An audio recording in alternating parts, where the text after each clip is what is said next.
Okay, so I did a video of nothing but Marvel vs DC matchups make up an entire season. Was that a good idea? I have no fucking clue, but it was kind of fun at points to find matches I like, and also kind of a headache to find ones that I didn't find too boring to exist. However, what if I did the other thing, making a season full of matchups involving non-Marvel DC comics? And by this I mean not mainline Marvel or DC. If they have an imprint that's not part of the primary multiverse, that can count, cause shut up. I'm also only going to have one appearance per comic series. Multiple characters from one company can appear, so long as they're not from the same franchise though. So equivalent to, you can have Mario and Link even though they're both Nintendo, but you couldn't have Mario and Peach. That sort of thing. Also, this is only going to be a 16 episode season because I don't want to go too far into discussing comics that I don't know very well. That's enough rules, let's go! For the premiere, I had decided on, of course, Homelander vs. Titan. Okay, no, it's Homelander vs. Hancock. Look, I rewatched Hancock recently, and I do quite like that movie, despite all of its problems. And honestly, the big reason it's premiere is I just think Homelander would be a big enough draw on his own that he could carry a premiere solo. And after a long, careful, thoughtful consideration, yeah, I like Hancock the best. It doesn't have scale issues quite as big as any of Homelander's others, or tonal issues, and it's not feeding him to just a Marvel DC character indistinguishable from the ones before, and it's not Brightburn. Hancock is not only from another live-action film, which is something we rarely see, but I also think it fits Homelander quite well, just in terms of how simple his powers are, while still working really well. After all, Homelander is pretty boring in terms of kit. The real thing you want to see with him is his character, and I think seeing these two interact would be cool. Now, usually when I see people talk about interactions, they just talk about the fight starting because Homelander says a slur, which, okay, but you can do more than that. See, Homelander and Hancock, from what I remember of the film and series that I have recently watched, so if I get this wrong, I'm going to feel like an idiot, runs on a theme of asshole heroes who have a big focus on their public image as well-known figures. But, it does have a contrast that I do like. Homelander is a genuine asshole. He only cares about his public image, and he starts off as beloved by the masses. I can only imagine in the comic and later in the show that public image will be taken from him, and he'll be kind of not liked. Hancock, however, is a good person innately, but he does start off with an extremely negative public image because he just doesn't give a shit until he works to improve himself and gets past his hang-ups to become a true hero beloved by everyone. And I think that works really well as a part of their dynamic. You can have Homelander just assuming from Hancock's reputation that he's just a drunk, sexist asshole who causes unnecessary damage, and Hancock would assume from Homelander's reputation that he's nothing but a perfect Boy Scout good guy, until over the course of the fight they gradually see those misconceptions destroyed and realize what their opponent really is. Hancock has a lot of what Homelander wants, people that love him, the acceptance of the city and people he saves, and Homelander would hate that Hancock has all of that. Meanwhile, Hancock would boil Homelander down to just being what Hancock himself once was, a selfish, arrogant arsehole who thinks he's king shit, and Hancock really would not like that. This would be a rare case where the characters start with relatively little respect for one another, as I'd imagine Homelander would immediately start with something that Hancock would not like really at all. He'd start by saying something Hancock just is not good with, and then as the fight goes on, they actually lose even more respect for one another. And I know it's always cool to have characters start respecting each other over the course of the fight, but sometimes it's really cool to have it in the other direction because of who the characters are. And I think you could have a really good dynamic involving a public audience to the fight. Imagine, for just an example, the fight starts with Homelander arriving at the scene of Hancock having just saved someone. Homelander immediately opens up with, "So, you're the drunk, inconsiderate asshole everyone talks about?" Clearly trying to get under Hancock's skin, because Homelander's not that pleased with Hancock's sudden surge in popularity. You could probably even communicate this by having Homelander look at some nearby news bulletins propping Hancock up as the big new thing while saying this. Hancock starts awkwardly chuckling at this and replies with, Don't call me an asshole." Homelander himself then starts laughing as well. He lands on the ground and he condescendingly fixes Hancock's collar with a simple, "I will call you whatever the fuck I want, because I am the fucking Homelander." Hancock starts laughing a little too. Now they're just in an awkward moment of really, really awkward laughter, before Hancock just straight lays Homelander out and sends him flying in response. This is where the public starts gasping in shock. All they saw was Hancock sucker punching the most popular hero on the planet. They couldn't hear the conversation.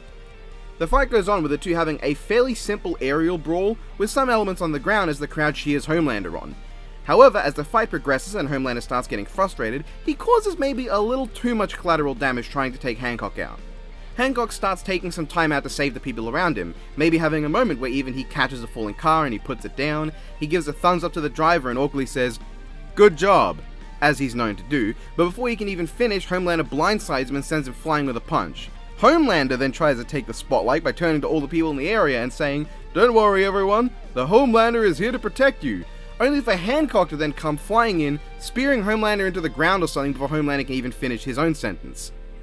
As the fight goes on and Homelander starts losing his patience, he noticed the audience have started to cheer Hancock on instead of him. They've seen Homelander cause some damage, Hancock's out here saving people, he's starting to win the fight against Homelander, and Hancock starts to talk down to Homelander, you know, telling him he's kind of an asshole.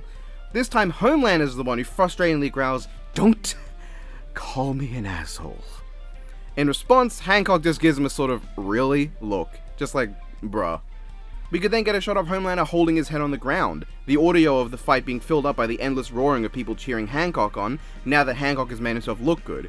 And this just leads Homelander to snap, and he fires on the audience, killing a chunk of them with his heat vision before Hancock can stop him. This is the point where Homelander stops pulling his punches. He goes ham on Hancock, to which Hancock responds by just cracking his neck like, "Ah, fuck it," and he stops holding back as well, leading to the destructive third act where they're tearing up buildings, busting through streets, just going in an all-out brawl that destroys the area.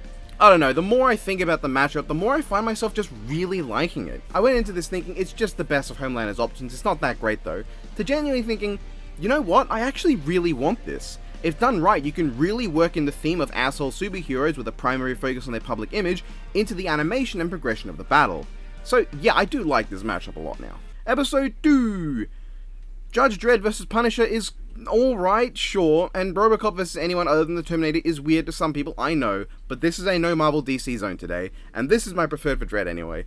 Judge Dredd vs Robocop. I don't particularly think much explanation needs to be given for this, right?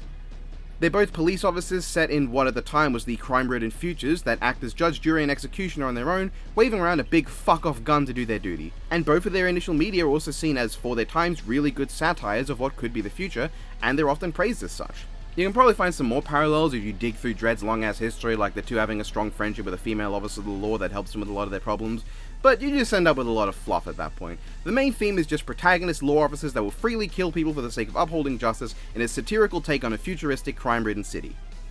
And personally, while I do get the appeal of Punisher vs. Dredd, and I have softened up a little bit on it, I just don't care about it thematically or in any way. While Robocop I actively love as a movie and as a character, and I would be totally down for a runback with less dated animation. Of course, I do completely understand the people who think Robocop versus anyone other than Terminator just isn't right. It's probably similar to how I feel about Godzilla versus anyone that isn't Gamera, or Sonic versus anyone that isn't Mario.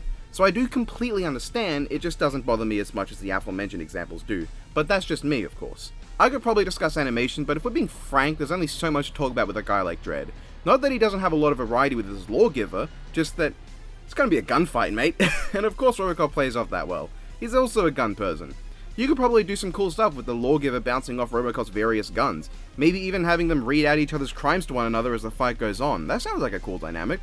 Maybe you could even work in a battle between Dredd on his Lawmaster motorcycle on the ground while Robocop flies over him with a jetpack firing down. One thing I'd personally want the most though is the start of the fight being the two just backing away, pointing their guns away from one another, but then they both fire a bullet at the nearby wall, which causes them to ricochet and hit each other between them to instigate the battle, making use of that one scene of Robocop ricocheting a bullet and Dredd's ricochet bullets. Hey, you can maybe even have the bullets hitting each other mid-air, causing them to bounce off and hit the person that fired them.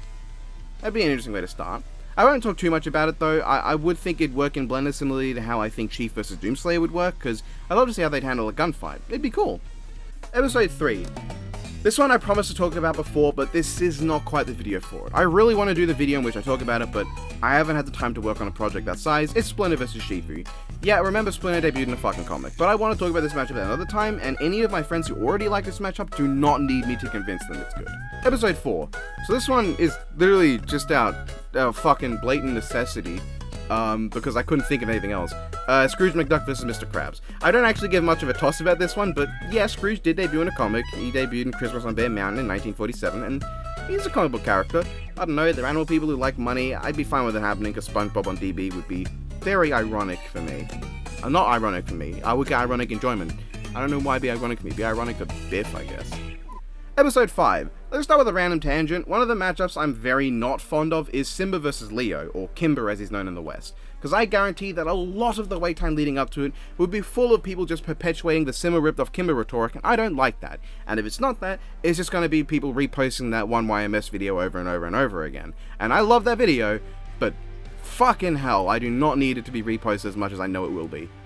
So, why do I bring this up? Well, this is a match where there is a risk of that happening, but it's not that high. Cybersix versus Maxine Guevara from Dark Angel. Now, I was initially hesitant to use this matchup because Cybersix and Dark Angel do have a very minor controversy in terms of Dark Angel being accused of plagiarism. Because, well, the protagonists are both genetically engineered super soldiers created in a secret underground lab, one of a certain number who managed to escape, and apparently a lot more plot points in Dark Angel have direct parallels to the Cybersix comic series. However, this controversy is so small that it's not even mentioned on Dark Angel's Wikipedia page, and Dark Angel is significantly more well known than what it's accused of copying, without it being a Lion King situation where Kimber is almost exclusively known as that series Lion King ripped off by the uninformed. Cybersix is not known as just the series that Dark Angel ripped off, it's primarily known for its animated series. As it stands, the animated series is the reason I wanted a Cybersix match. I never read the comics, I don't know if I'd enjoyed them, but seeing as I want Homelander despite his comic source material being cringe, Cybersix gets a fair shake too. In other matches, this is definitely the most appealing to me. I don't remember much about the Cybersix series, or anything really. Basically all I remember is, wow, this animation is really nice, wow, this opening theme is a banger, and why the fuck do you have a fumigation tent around your neck? But I'm sure it could be cool, right? Probably. Episode 6, The Mask vs. Rick Taylor from Splatterhouse. Now, I don't know much about Rick Taylor, and instead of asking people, I thought it'd be much funnier if I tried to figure out the theme on my own, just by looking at him. My assumption, and this is just an assumption, I don't know if this is accurate, is that they're protagonists of extremely gory series who get their power by transforming with a super mask. If that's the case and I'm right, then wow, this matchup's pretty cool. If I'm wrong though, I'll throw myself down the stairs that don't exist in my house. So the thing with the mask is that of all the characters post season 3, he's one of the ones I think is most deserving to come back, with a matchup that focuses more on his source material. See, Devil vs. Mask, whether you like it or not, was absolutely leaning closer to the movie and cartoon in terms of a lot of silly cartoon Toon Force interacting with the world, as opposed to how the comic does it, where the Toon Force does not affect the world much. That leads to a lot of the most graphic imagery, is the fact that other people aren't really Toon Forced by the mask, it's just the mask who has it. And truth be told, I'd love to see a more comic-oriented mask coming in against Rick Taylor, who not only looks really fucking cool, but also probably plays into the gory nature really well. And if there's anyone who thinks that the mask cannot work against someone who isn't similarly toonish, this is Walter. He's a recurring antagonist to the mask, who is a lot like Rick, in that he's a big, hulking behemoth brick shithouse of a man. So yeah, I think this would work perfectly fine as a fight. It would be my ideal mask run back. I don't have much to say other than, I guess I'd want the end of the fight to be the two trying to just rip each other's masks off, with the winner succeeding at doing so, and then getting an extremely gory finish on the opponent. Episode 7, this one I actually talked about at great length. It's Undertaker vs. The Crow. I fucking love this match. It's one of my big 4 most wanted on this list, the other one so far being Splinter vs. Shifu. I talked about this in my matchup for every new franchise using Death Battle Season 8 video, which I'll link in the description and hopefully remember to put on screen. Chances are I haven't though, so go check that one out to see what's up with this one. I've already got a lot of stuff to say about what's coming up. Episode 8. Hellboy vs. Nero I also think I brought up recently in a video, and I have talked about it before as well, and I really like it. Hellboy is one of the biggest non-Marvel DC comic characters yet to appear on Death Battle, alongside Omni-Man, Homelander, and formerly Popeye. When it comes to his spread of matchups, while I do like Hellboy vs. Alucard a lot, I think Nero's the way to go for a Death Battle. There's a lot you can do with it, and I'm sure the theme is great, but truth be told, I always forget what it is. To me, this is just the badass demon kid with a big fuck-off gun and a souped-up punching arm fight. And that's fine. The animation's where I think this shines. You could do a lot, especially if done in either in-house 3D or Blender. I'm not picky. I just think Sprite is not the way to go, and I don't think this needs to be hand-drawn either. I also quite like both of these two, so I really wouldn't mind either winning or losing. I also thought it would be a fittingly big match to end the first half of the season on. What are we going to bring the season back on? Well, Episode 9, Boros vs. Battle Beast. This is a matchup that's really loved by a certain Range Rover skeleton I know, and that gives it mucho points. But even beyond that, this is easily the Boros match I think works the best. They just match each other pretty well. They're big unstoppable aliens that seek nothing but a worthy opponent to quench their lust for battle. That's all they are, that's fine. I can't say much more without spoiling elements of Invincible, so there is either a really good contrast, a really good parallel, or just nothing in common at all with the rest of their story actually. So, I guess the one thing that really holds this match back right now is that Boros only has a few episodes of screen time, but I'm not too bothered. This is a case like Azura from Azura's Wrath in terms of there's not a lot of media, but what there is certainly paints enough to work with. Look, if I could make a full analysis for Boros, I think Death Battle could too. I'd hope their writing standards are above mine. What really carries this though is I think the animation could be extremely fucking good. The obvious question I can already see is how the hell does a weapon user like Battle Beast fight a purely hand-to-hand fighter like Boros? To which I just say that Battle Beast is this one guy he fought called Throg, who's a flying brick like Boros. So yeah, I certainly think this would work fine enough. I guess the only problem would be if Battle Beast successfully matches a scale of Boros in terms of speed and the fact that Boros vaporizes metal just by flying past it. I don't know, I haven't read the Invincible comics myself. Maybe he does, maybe he doesn't. I'd hope he does, but I'm not particularly going to cry if he doesn't, because I feel with the whole blowing up Viltrum thing in the comic and the scale Omni-Man is put at in the cartoon, Battle Beast will probably be portrayed well enough to match Boros, or at least at a level where he fights characters that match Boros' scale in the cartoon. So I'm fairly certain it's going to be fine. Don't quote me on that in 2 years' time or whatever, I'm just guessing. And that's really it. I'd love to see a no-holds-barred physical beatdown of a fight where Battle Beast is using his claws, blades, and teeth to rip Boros to shreds, but Boros just heals as if nothing happened, and he lays back into Battle Beast, who bounces back from the endless bludgeoning without a problem.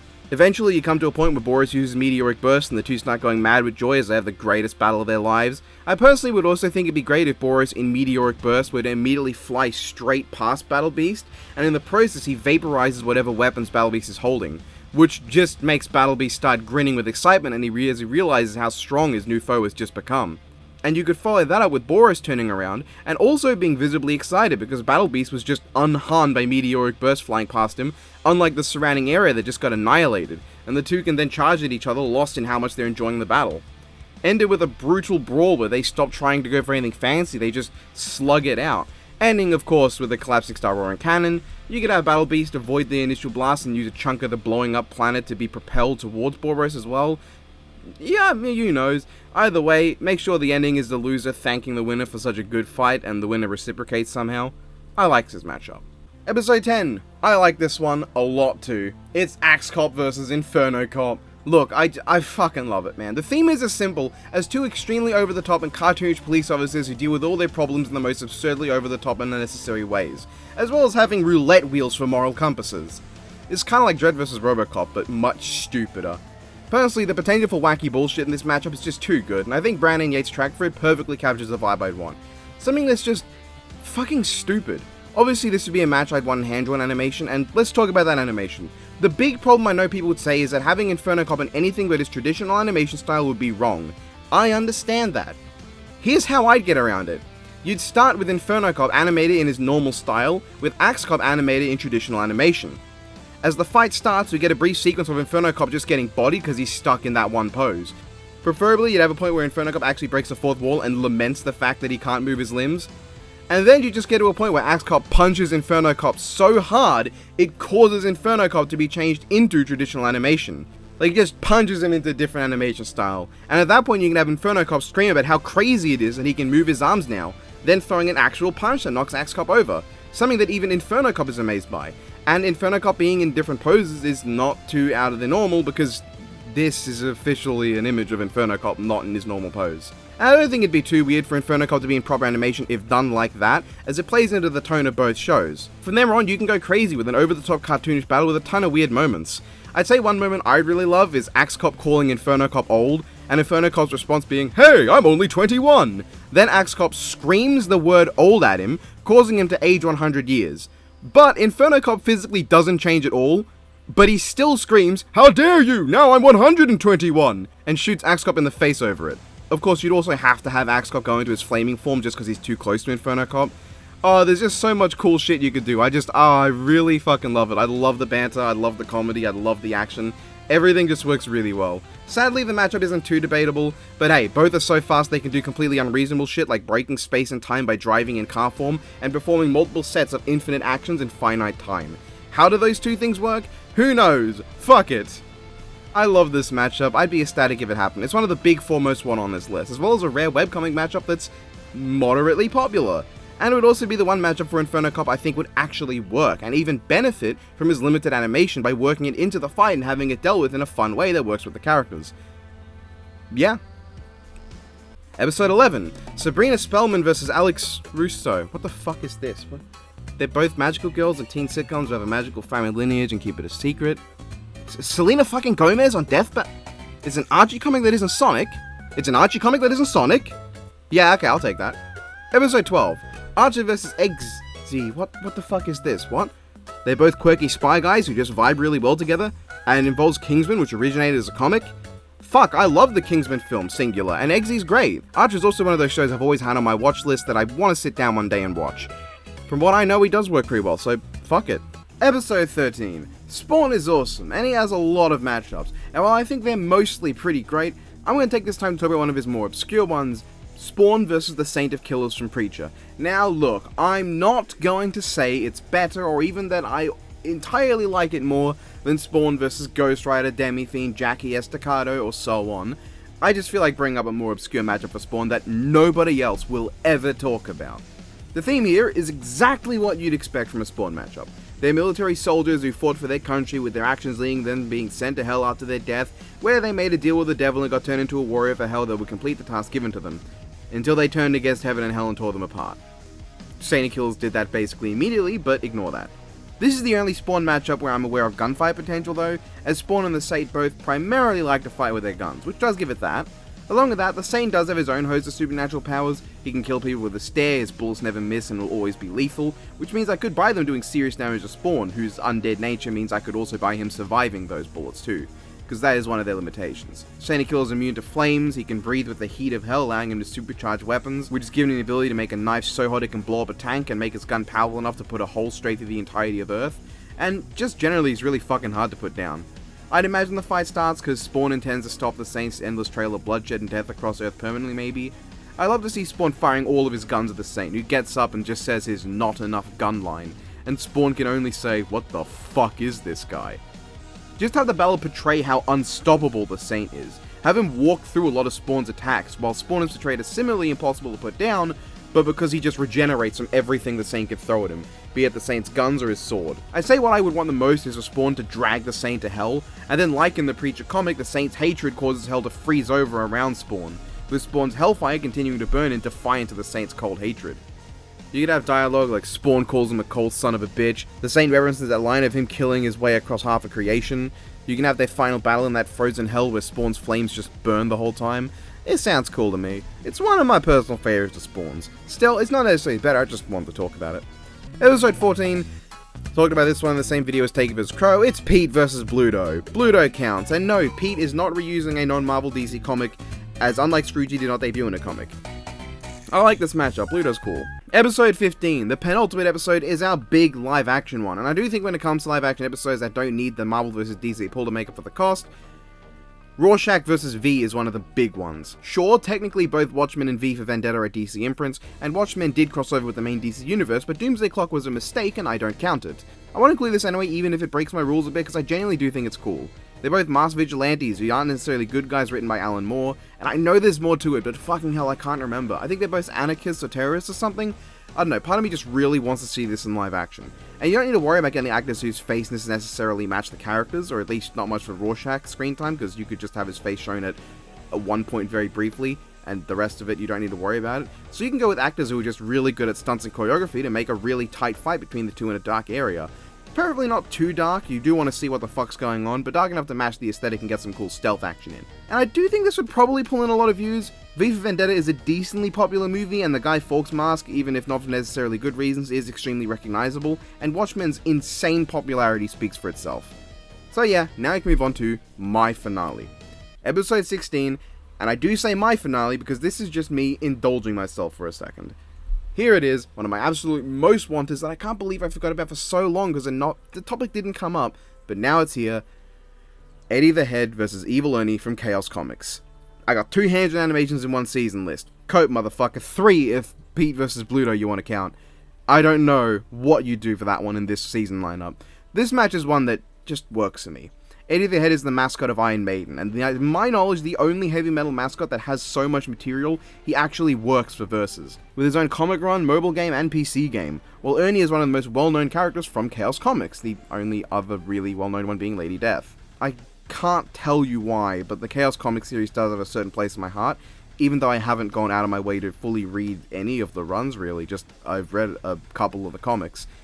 In terms of theme, obviously a big part of it is just how aesthetically they match, but also Eddie and Ernest Fairchild at their core draw their power from creativity and expression. Eddie is a physical manifestation of the abstract concept of being able to express yourself however you wish, while Ernie grew up with the ability to just sketch whatever he imagined and it would just happen. However, inevitably they would end up going down opposite paths of one another. Evil Ernie went from a mortal man to an eldritch horror after the intervention of his ally Lady Death, who set out to destroy humanity, while Eddie the Head went from a cosmic deity to a mortal fragment of what he once was after the intervention of his enemy the Beast, who set out to save humanity. There's not much of a theme, but a mortal man who became a supernatural entity against a supernatural entity who became mortal with opposing goals works for me. But also, there is certainly a lot that can be done fight-wise, which is why I'd like it to be hand-drawn. Ernie has a ton of cool arcane powers. He can summon armies of dead ones, he has intangibility, he has reactive power increases, he can fire arcane blasts, adapt to his opponent, alter the future, so on. While Eddie exists as just a piece of the complete soul of Eddie, with every single incarnation in the games, comics, and album covers being essentially its own piece of the full totality of Eddie the Head, which gives him access to a ton of abilities and weapons. I even did a video on it once, where I completely neglected to ask someone to calculate the universe shockwaves he created fighting the Beast because I'm an idiot, but he's probably MFTL based on that. I would fucking nut to an army battle between Ernie's dead ones and all the incarnations of Eddie showing up at once like it's fucking endgame. You'd probably have the main legacy of the Beast Eddie and Evil Ernie shrieking to one another like bestial monsters as they charge. You'd have the clouds above overcome with the face of Storm Eddie firing lightning upon the lands. And while Eddie doesn't really talk himself, Panda would just be carried by Ernie somehow being able to interpret the growls of Eddie like some characters such as the Clairvoyant do. And you could have Ernie bantering with his buddy Smiley, who's just always attached to him. You could possibly even end the fight with Ernie achieving the mega death he seeks and launching the world supply of nukes down upon Eddie and wiping out the area, only for him to look and see the massive fingers of the planet-sized Final Frontier Eddie closing around the planet he's standing on. Zoom out and you get to see this Eddie's look of unbridled fury at seeing Ernie wipe out the human race, wherein he crushes the dead planet in his hands and takes Ernie with it. I don't even know if that could be the end, honestly, because I genuinely don't know if these two even have a way to kill one another. Ernie could survive his entire universe being erased from existence and just come back, and Eddie could survive his soul being shattered and obliterated across the cosmos. Both could incapacitate one another with hacks, but not really kill each other. So, this could end up just being a genuine draw where Wiz and Boomstick actually explain how the battle wouldn't come to a real end, and that would be neat to see for once. Though I guess Eddie does have a win con in that he could shoot Ernie backwards in time into becoming Ernest Fairchild and then just kill him while he's a regular guy. So yeah, that's my finale. I don't care if Ernie is too obscure a name, Iron Maiden is one of the most influential, popular, and still relevant musical bands of all time, having sold over 200 million copies worldwide, spawning an entire genre of music, being praised as the band that turned heavy metal into an art form, and having even their most recent album reach #1 in 23 separate countries. Most of their stage performances, some of which even have attendances of over 300,000 people, solo, without any other performing bands, even involve massive animatronic representations of Eddie, so it's not like the most iconic metal mascot in history is particularly obscure. Sure, it is a risk as it's an audience that death metal's never catered to, but this is their one chance to, and it's one of my favourite matchups of all time. And that is that. I forgot to write an outro to this intro, but fuck. And that is that. I forgot to write an outro to this video because I've just pulled a complete biff weed and I hope you liked it. Tell me, what did I miss that you'd put down? There are some that I would put, but only one comic per... Fuck, only one matchup per comic. Yeah, I'm just gonna stop this before I stutter like a fucking idiot.